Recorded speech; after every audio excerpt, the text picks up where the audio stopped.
Olá, tudo bem? Não deixe de se inscrever no meu canal do YouTube, já que o YouTube pode considerar que algum vídeo com uma imagem de uma igreja seja impróprio para menores de 18 anos. Nesse caso, se você não for inscrito, você não vai ter acesso ao vídeo. Se você quiser se inscrever também no meu canal do Telegram, vou deixar o link aqui embaixo, porque caso o YouTube considere que esse canal é muito ofensivo para as crianças, porque põe imagens de igreja, enfim, em qualquer tipo de limitação do canal, a gente tem um contato direto pelo Telegram. Muito bem. Hoje, continuando a falar sobre a capitania de Pernambuco, eu já fiz isso outras vezes, mas enfim, vou repetir. Não dá para falar tudo sobre a capitania de Pernambuco, né? Na verdade, não dá para esgotar praticamente quase nenhum assunto importante é possível esgotar aqui. Mas a capitania de Pernambuco em especial é uma coisa assim inabarcável a quantidade de material que tem sobre ela, tá? Então, infelizmente, a gente tem que fazer cortes. Então, hoje eu quero falar sobre um personagem que é o Jerônimo de Albuquerque, cunhado do Duarte Coelho, irmão da Dona Brits de Albuquerque. Veja, o fato de eu condensar, né, resumir aqui os assuntos sobre a capitania de Pernambuco e passar para uma próxima capitania, não significa que eu ainda não virei a tratar mais assuntos sobre a capitania de Pernambuco. Porque a capitania de Pernambuco tem uma vida muito longa, né? Então, as capitanias, elas, apesar do sistema das capitanias hereditárias deixar de vigorar em 1549, mesmo sob o governo geral, continuam existindo as capitanias, só que subordinadas a um poder centralizado em Salvador, que é o governo geral. Então, a história das capitanias não para aqui no início do século XVI, de forma alguma.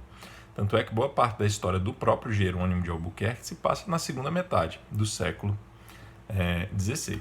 Então, eventualmente, voltarei a falar alguns pontos específicos sobre a capitania de Pernambuco no decorrer do nosso estudo. Por exemplo, quando a gente for falar sobre a presença holandesa no Brasil, praticamente tudo está relacionado com Pernambuco. Bem,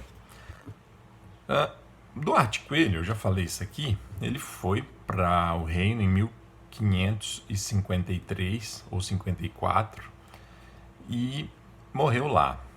Eu disse a vocês que ele levou os filhos para estudar e, estando lá, morreu. Então, o que se sabe é o seguinte, que o Duarte Coelho era um homem extremamente competente, muito admirado por todas as pessoas, e que ele escrevia cartas para Dom João III, pedindo coisas, solicitando autorizações, enfim.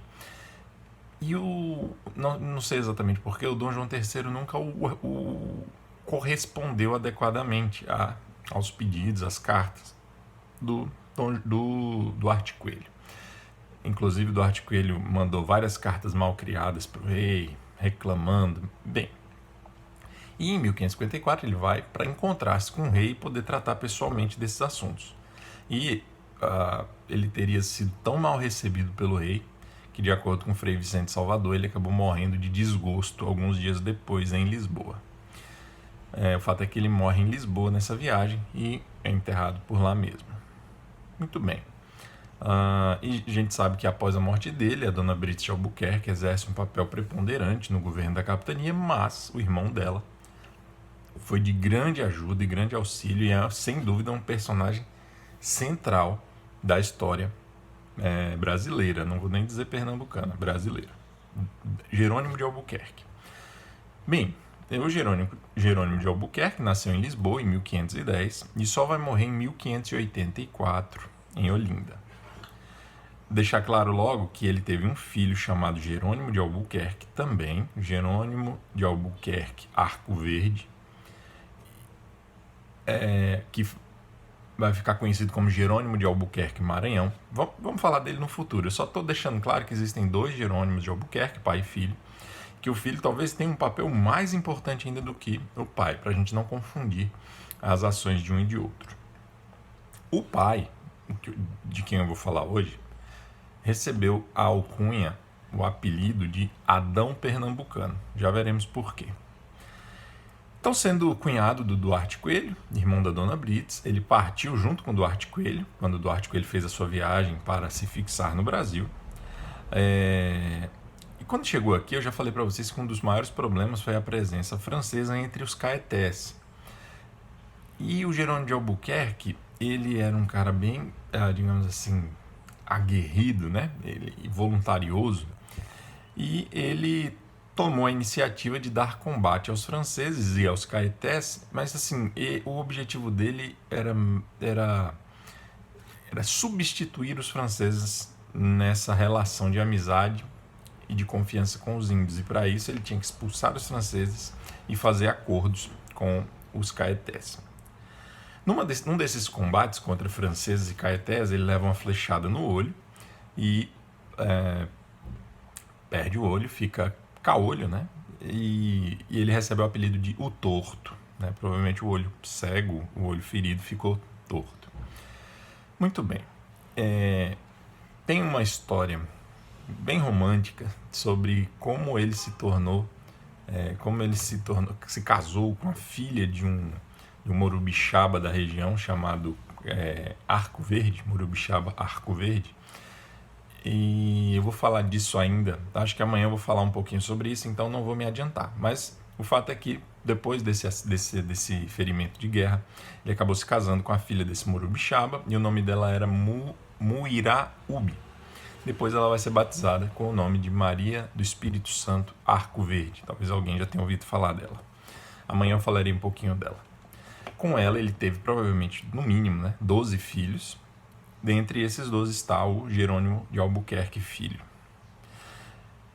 Em 1562, a rainha de Portugal, Dona Catarina, enviou uma carta para o Jerônimo de Albuquerque, dizendo a ele que ele se casasse com uma menina chamada Filipa de Melo, que estava sendo enviada à Bahia para fazer algum serviço.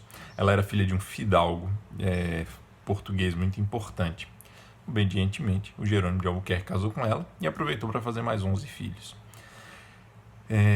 Outra coisa, ele também foi um dos pioneiros na miscigenação com as escravas, né? Então, nessa época, Pernambuco já tinha, né, o Duarte Coelho brigou por isso enquanto estava vivo, e é verdade que mais ou menos na época da morte do Duarte Coelho já começou a chegar escravos no Brasil.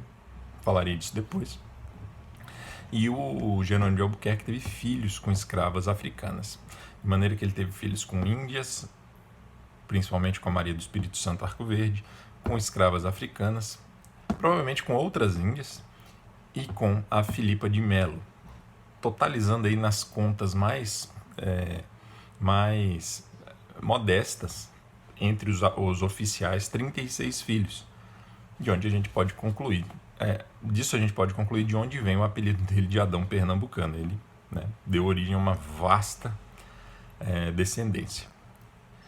Muito bem.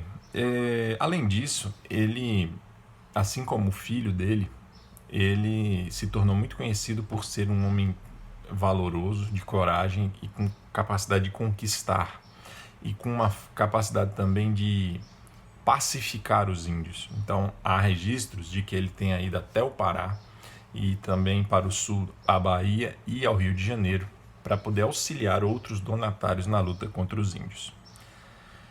Bem, então esse é o Jerônimo de Albuquerque, o Adão Pernambucano.